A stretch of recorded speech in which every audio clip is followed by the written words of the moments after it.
Thank you, Chris. I want to say this is definitely different than the last couple forums I've had a chance to be a part of, but it's been a great morning. And I think as I was looking at the agenda last night and I was thinking about this year's conference, the thing that really stood out to me is that we have attendees from almost 90 countries and over 45 states in the United States. And it underscores that the founding principle of the World Medical Innovation Forum, which was collaboration feeding innovation, it underscores that even in a world where you can't physically be together, that the desire to collaborate, to expediently drive innovation is something that people care deeply about. And so on behalf of the Mass General Brigham system, I want to thank all of you for being a part of that. That principle of collaborative innovation back in 2017 led to the Mass General Brigham system forming a partnership with GE Healthcare. And that partnership manifested itself in something that we call the Center for Clinical Data Sciences. And the idea behind the center was that we could take the caregiving capability of our academic medical centers and combine it with the amazing set of assets that exists at GE Healthcare on the diagnostic side, on the treatment side, the Edison platform around artificial intelligence, and work together much more efficiently than either of us could on our own to help, most importantly, improve patient outcomes, but also allow physicians to be much more effective than they already were, help drive down healthcare costs, and then in that process, create data sets that could be used really efficiently to drive further machine learning, and then take everything that came out of it and push it across healthcare. And the center has been a huge home run. And for us at the Mass General Brigham side of things, the reason that's been possible is the CEO of GE Healthcare, Kieran Murphy, who's been an unbelievable friend to our system, but a brilliant healthcare leader, 20 plus years in the biotech and life sciences space. And Kieran in this segment is going to be interviewed, and he's going to not focus on our center, although I'm sure we're going to touch on it, but he's going to talk about how all of the assets of the GE healthcare system are being moved very quickly to help the world fight the coronavirus and hopefully allow us to avoid a big second wave and get back to opening up the world's economy, which is so, so critical. Kieran is going to be interviewed by the CEO of the Mass General Physicians Organization, a guy that I feel a great affinity for, and that's Tim Ferris. So Tim, I'll let you take it from here.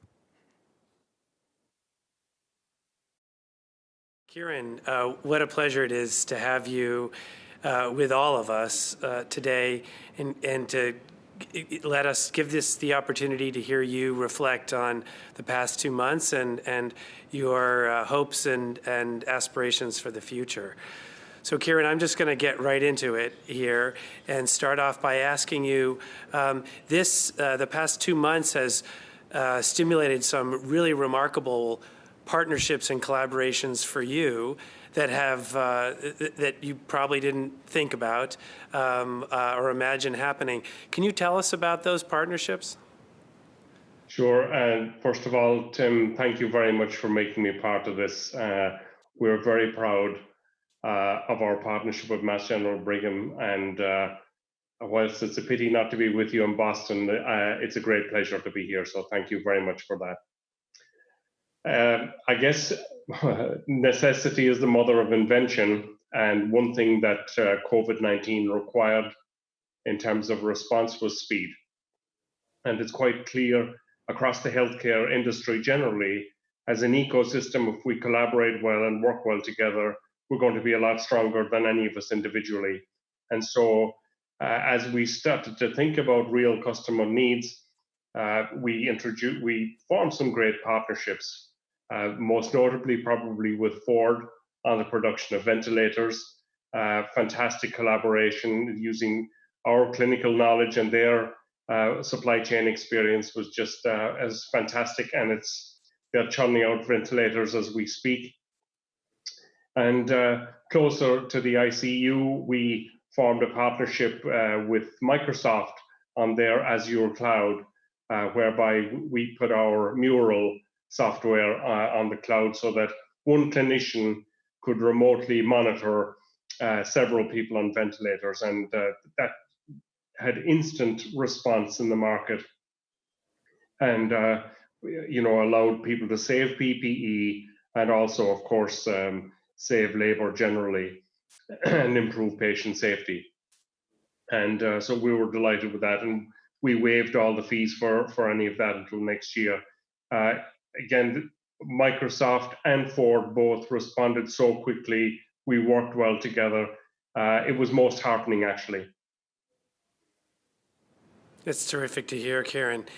You know, you mentioned supply chain, and I'm going to ask what is, I think, on the minds of a lot of people in terms of supply chain and the COVID crisis. And there's an intersection between normally when you build supply chains, you're building for the long haul, and in some ways it's at least plausible that the supply chain issues, that the innovation issues associated with COVID have a life cycle, right? I mean, hopefully in a few years, COVID's going to be behind us. So can you talk a little bit about the tension created in developing innovations in supply chain when, in fact, what you're planning for may have maybe time limited? That's such a great question, honestly. We had to make a massive response. If I use ventilators as the example, within our own system, we quadrupled our production, and we plan to increase it even further now by the end of June. And of course, that has put a huge strain on right through the supply chain, on our own workforce, but also, of course, every single one of our supply chain partners and our suppliers across the world. And you're right. We've had to enter into contracts, and we don't know how long and for how much we're signing up for necessarily. But I think the crisis generally has exposed weaknesses in supply chain across all industries, in fact. And what it has brought home to us is that we need to have a lot more flexibility and a lot more resilience in the system than any of us had planned. And I'm sure you'd share the same thoughts in relation to things like PPE. We were all caught slightly unawares. But having said that, we tended to follow the disease. We built a huge response in China initially, then followed through Europe and, of course, in the USA. And I think from our point of view, it's going to be that flexibility that we build into the system and having trusting relationships with suppliers. That's probably going to be the secret. But look, one thing that's also clear, we can't quite predict how this is going to play out accurately. So its flexibility is the key. So speaking of flexibility, can you tell us a little bit, Kieran, about some of the innovations you're proudest of? And I will say I was on your website, and I'd love for you to mention the CT in a box, 34 slices in a small container that can be completely mobile. And I noticed it goes down to the low range. 1 millisievert of exposure to radiation. Like, this is really advanced technology, and you've now made it mobile. So maybe tell us about that one and maybe some others that are on your mind. Well, look, it was just fantastic. We first invented the concept of factory in a box, in fact, for things like vaccines in our biopharma business. And then that idea of putting equipment into prefabricated rooms, really captured the imagination of the team in China who were faced with, in fact, it was in Wuhan, putting CT into some of the new hospitals where they had to ensure that there was very little contact between the clinicians and the patients. And of course, it had to be a rapid response. And we managed to in fact, we took the same concept and applied it in France. And from start to finish, we had a CT up and running in a hospital in 9 days. And I think, as I said before, necessity is the mother of invention. Faced with the crisis, it was just amazing how the teams managed to work so well with the hospitals and with suppliers and think about how they can squeeze quite a big piece of equipment into the minimal amount of space and create a degree of separation between that equipment and the people who were at the other side of the wall doing the operation. So it was just tremendous, actually. And I think as I think about things like Mural as well, and the way we've approached this thing digitally, it's just been terrific. We now have our command center up and running in the state of Oregon. We were able to monitor something like 90% of all the capacity of beds in the state and identify where there was capacity for COVID patients, where there were likely to be bottlenecks. And I think innovations like that are going to really play a role in the future as well. Yeah. Well, Kieran, that was actually, you preempted me on the next question, because hospital logistics has become the major issue. And I'll tell you, I'm on at least a 1-hour call every single day working on hospital logistics for Mass General. It has really become, and it's clear that it is going to continue to be, something that defines the survival of hospitals. It is how we manage our capacity. And could you say a little bit more about the command center, the history behind it? I mean, in some sense, Kieran, it makes GE Healthcare look very prescient, because you were developing the command center concept years ago, and now I think the concept and the marketplace have smashed into each other. So tell us more about that. Well, what's fantastic is that, again, a team did this within GE Healthcare. To be honest, as with Mural and with the CT in a box, that did not come from leadership. These things happen on the ground. They happen organically, sometimes without much strategy. But there's no doubt that the fundamental need of greater capacity and greater productivity has been in the healthcare system, and for sure is going to be even a more acute need going forward. We developed the first of these systems with Johns Hopkins, and was a great success. We now have something like 12 systems up and running in the USA, operating, in fact, 49 different hospital sites. We now have some up and running in Europe as well. And what's fantastic is that it's pulling on real-time data and using artificial intelligence to actually work on that real-time data to identify where bottlenecks are likely to be. And in the case of the one in Oregon, for example, the software is corralling 2 million data points a day from existing data structures, whether it's EMR or other hospital systems, and gives a constant stream of advice on that basis. And it has unlocked huge productivity, in every single place it's been introduced.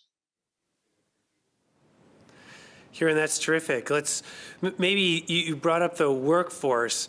I wanted to change the line of questioning a little bit and ask you about your workforce. So all of us are thinking about what the world looks like in manufacturing and other sectors as the constraints are relaxed and we get back to work, but in a new world, in a safe way.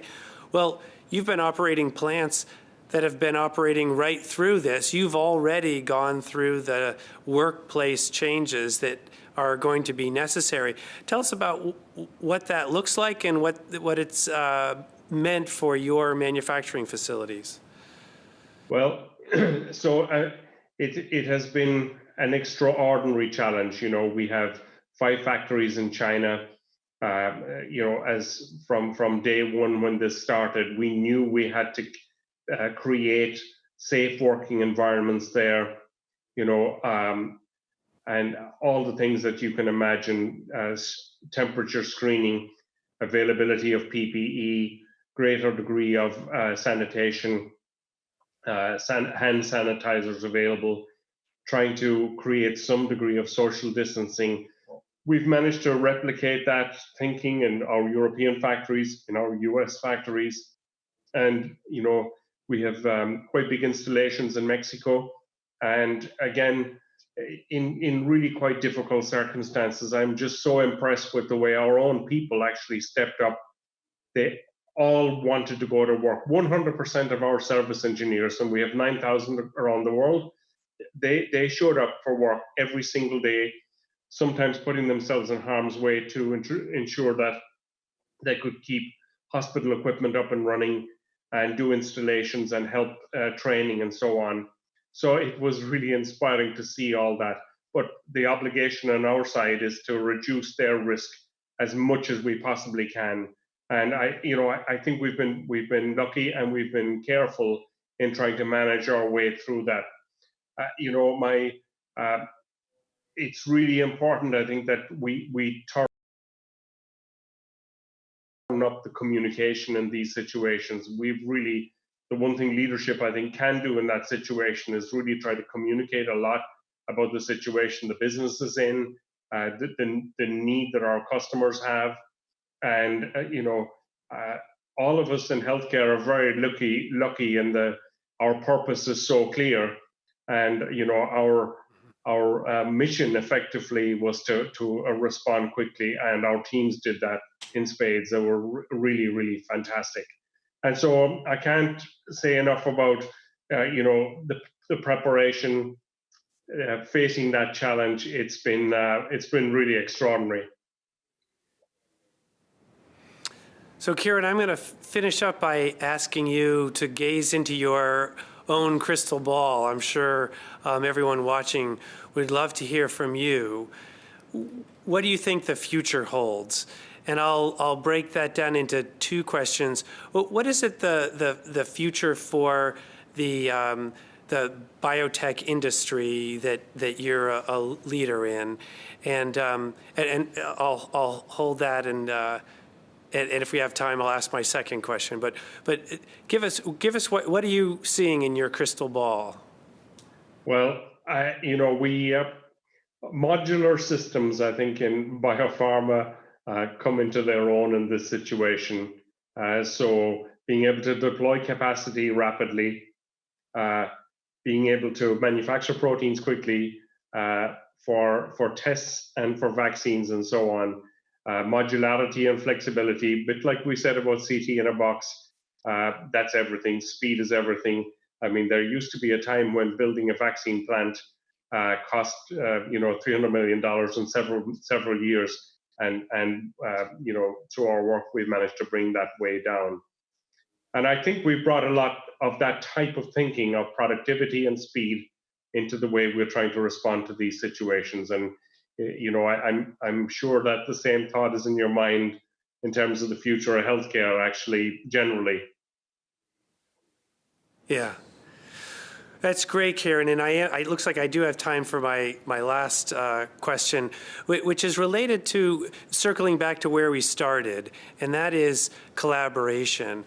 So tell me what you think the landscape will look like going forward in terms of the collaborations. Are the kinds of collaborations that you just described with Microsoft and Ford, and frankly the collaboration with Mass General Brigham that Jonathan Kraft mentioned at the introduction, are those collaborations now going to be part of the ecosystem, or are we all going to go back to our own silos?